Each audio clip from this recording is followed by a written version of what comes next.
Presentation planning. In this lesson, we're going to address presentation basics, preparation, and display features. I want you to research your audience. Plan your presentation using the outline function, structure your presentation's basic points, use the notes feature, effectively arrange your slides, and use appropriate transitions in your slideshow. To create an effective presentation, you need to decide on which software program to use, learn as much as possible about your audience, and that's the people who watch or listen to your presentation. A slideshow is a collection of slides or pages arranged in sequence containing text and images to be presented to an audience.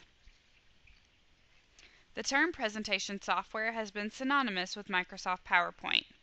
PowerPoint continues to offer users a multitude of built-in design and display features that are easy to use.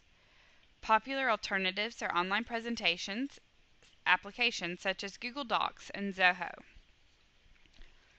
Audience formula makes it easy to know where to start by presenting a series of questions about the audience and the facilities in which you will present. You want to analyze, understand, know your demographics, the interest, environment, needs, customization, and expectations.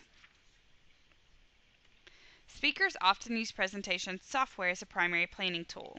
Don't fall into the trap of trying to plan your ideas and the multimedia elements at the same time. Consider each of the following 4 steps during the preparation process: outline, beginning, structure, and grammar. Create an outline of how you think your presentation should flow. A visual presentation should be limited to 3 main ideas supported by several subpoints or explanations. You can edit text for each slide directly within the outline box. Beginning. Establish the most significant ideas you want to get across to your audience. Trim the list down so that only key items remain. Identify points that can be moved to subpoints or gathered under a common topic. Some presentation designers begin by creating the entire outline on a single slide and then breaking the points out into individual slides. Other designers prefer to create 3 slides, one for each main point, and then add their subpoints to those slides. Structure. Keep your ideas brief rather than using long explanations. Complete sentences are generally not necessary or desirable. Grammar. Ensure the proper use of grammatical techniques are used on every slide throughout the presentation. Make your points grammatically parallel. Parallelism is a grammatical term indicating the basic structure of 2 or more sentences or phrases is similar. Sentences that are parallel have similar arrangements of subjects, verbs, and sometimes prepositional phrases. Notes. It's not necessary to include every word of your presentation in your actual slides. The Notes or Speaker Notes feature is a good place to keep information that will be helpful in your presentation for reference. Arrangement and movement. Generally, slides appear sequentially from one slide to another within a slideshow. All presentation software allows you to control the order in which your slides appear. Hyperlinking.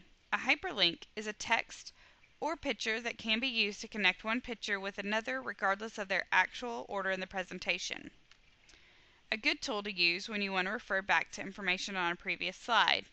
And understand that your higher-end presentation applications allow you to control the way in which slides appear and how quickly they appear, as well as how the hyperlinks refer back to one another.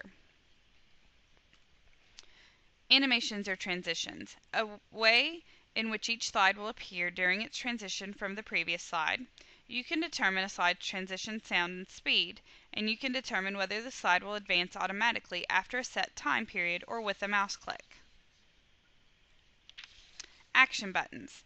Simplify movement from one slide to another. They're pre-made, ready-to-use graphical hyperlinks. Placing action buttons on a slide allows you to select the links you want to activate. As a speaker, you have an obligation to be honest with your audience. You must check your facts carefully to ensure that they are accurate. Always double-check your facts and incorporate only that information which you can verify. So some thoughts to take away. It's important to plan your presentation before incorporating graphic and design elements. Planning begins with research. Research into which software programs to use, your audience, and their expectations. You should record and organize significant points using either an outline option on your presentation software or a written outline. You can add notes within your presentation software that only you, but not the audience, will see. and presentation software has options to help facilitate movement between slides such as hyperlinking, animation, transitions, and action buttons. If there's questions, don't hesitate to ask.